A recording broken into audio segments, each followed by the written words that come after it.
L'ouragan Florence, le typhon Mangkhut, de véritables tueurs des tempêtes effrayantes dans des régions opposées du monde.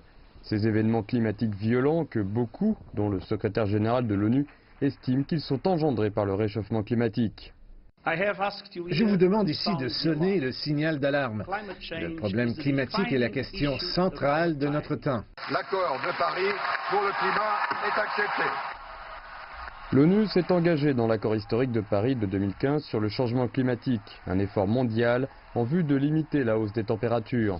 Des incendies dévastateurs l'été passé, de la Grèce à la Californie. Les flammes attisées par les températures records ont tué des dizaines de personnes et causé des milliards de dollars de dégâts. Nous devons rapidement abandonner notre dépendance aux énergies fossiles. Nous devons les remplacer par des énergies propres, hydrauliques ou éoliennes. La consommation de carburants fossiles, de charbon et de pétrole est pointée du doigt dans la hausse mondiale des températures. Quasiment tous les pays du monde ont répondu avec un fort soutien, avec une exception notable.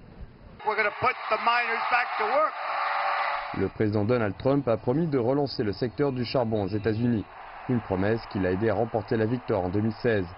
Les États-Unis ont été le seul pays à quitter l'accord de Paris. Le chef des Nations Unies a déclaré que l'avenir était de sortir de la consommation d'énergie fossile.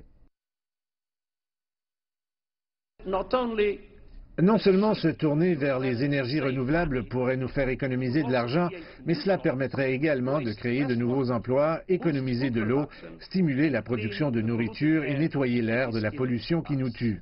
Selon une étude des Nations Unies, un changement radical en faveur des énergies propres pourrait rapporter des milliers de milliards de dollars de bénéfices économiques à l'horizon 2030, créant 65 millions de nouveaux emplois et réduisant jusqu'à 700 000 le nombre de décès dus à la pollution atmosphérique. Mais la mauvaise nouvelle est que le changement climatique est une menace réelle et l'accord de Paris sur le climat pourrait échouer. Dans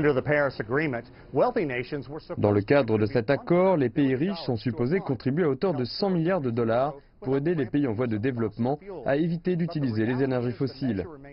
En réalité, la mesure est largement sous-financée, les pays ne tenant pas leurs promesses. Et l'administration Trump se montre franche, disant que les États-Unis ne paieraient pas les milliards de dollars promis.